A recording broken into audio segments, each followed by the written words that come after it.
Let's get started with play one. We're going to have a kickoff that's going to be kicked from the near hash across the field high in the air.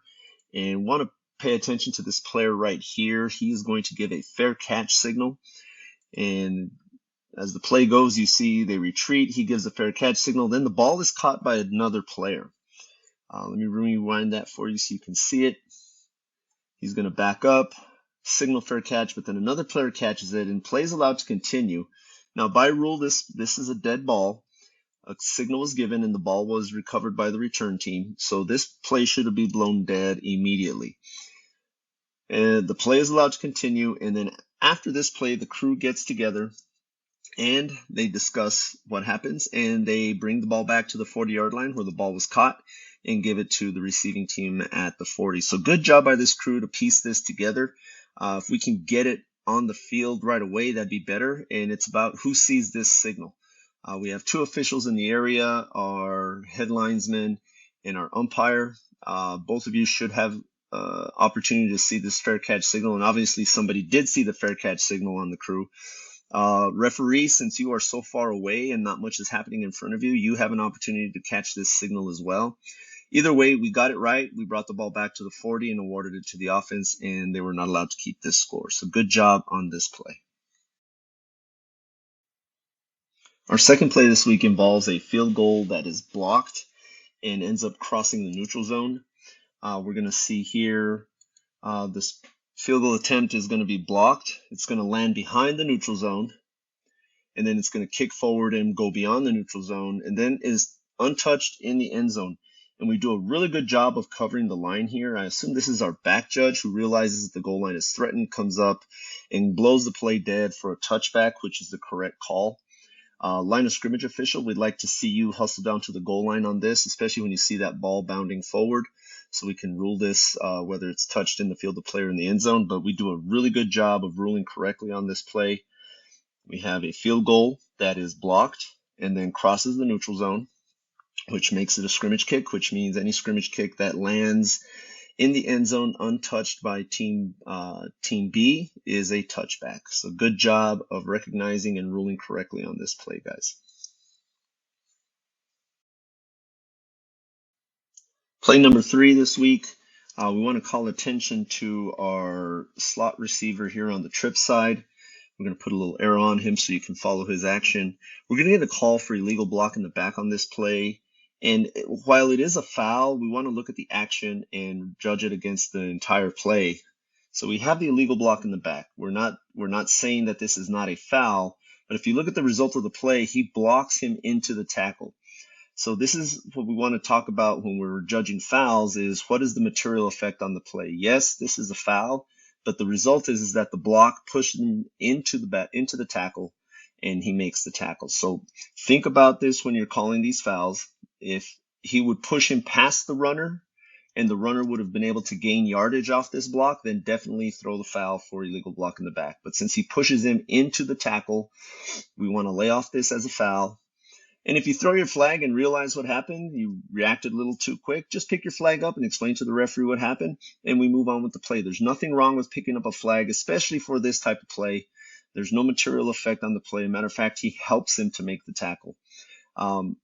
Slow down whenever you're judging this. Look to see the result of the play. What's the result of the block? If he pushes him past the runner and the runner gains another 10 or 15 yards or even another 5 yards, then go ahead and drop your flag. If he blocks him into the tackle, then chalk it up to, hey, he helped him make the tackle, and lay off this foul. Now, obviously, if safety's involved, we want to call it for a foul, but this is just your run-of-the-mill block in the back. We can go ahead and pass on this foul. Play number 4 this week involves an illegal blindside block and mechanics of where we are looking on a play. We're going to let this play run, and we're going to identify 2 players. The first player we're going to want to know is the wide receiver at the top of the screen for the team in white, and then this linebacker on the defensive side of the ball. And this is the key for the back judge or the head linesman on this particular play, so we should be able to see this. Fortunately, we do get a correct call from the referee on this. But if you look at the action by the wide receiver, he's going to come in motion, and then he is going to take out that linebacker with forcible contact. That's a blindside block. We do have a flag down from the referee, but head linesman, this is your call. This is your key coming across. You can see that block happen. Whenever you have receivers going back towards the inside, we want to stay with them a little longer so we can see what they're doing, because they're usually going to do something bad when they're coming inside, especially on running plays. Back judge, you should have a look at this as well and be able to have a flag down for illegal blindside block. This is definitely a safety issue, and referee, good job of picking this up. But let's make sure that we're looking where we're supposed to look so we can make sure we get these types of fouls. Our last play this week involves a punt play, and we're going to have 3 blindside blocks on this play. We're going to pick up 2 of them, but we want to talk about the mechanics of where we're looking and who can pick up all these blocks. That way we get them all. We'll go ahead and let this play run. And punt plays are the toughest to officiate, but when something happens where the returner reverses field, as he does in this play, you're going to see him catch it. He's going to go one way, then he comes back the other way. I'll rewind it a little bit so that way we can see that happen. That punt returner is going to catch the ball. He's going to start one direction, and he's going to come back the other direction. When he comes back the other direction, we have to be on high alert for blindside blocks, because now everybody is set up to be focusing on the runner, and the blockers now have access to blindside blocks.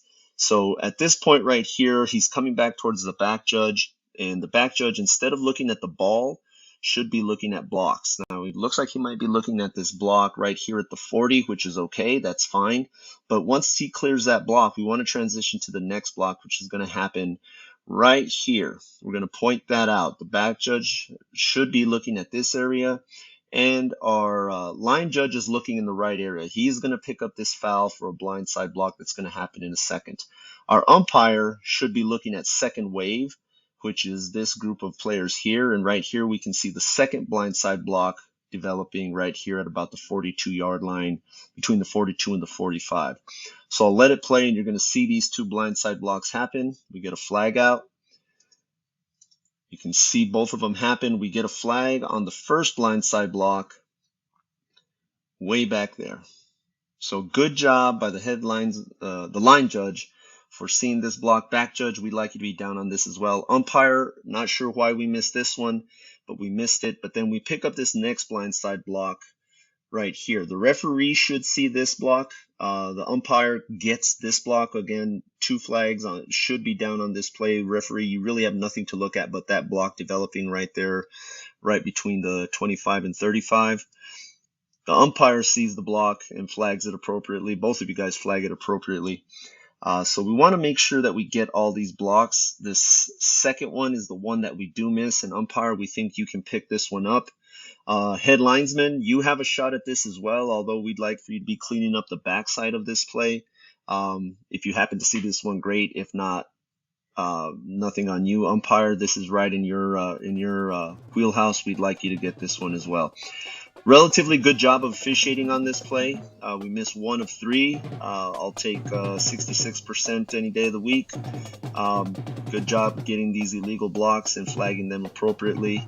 And good job on this play, guys.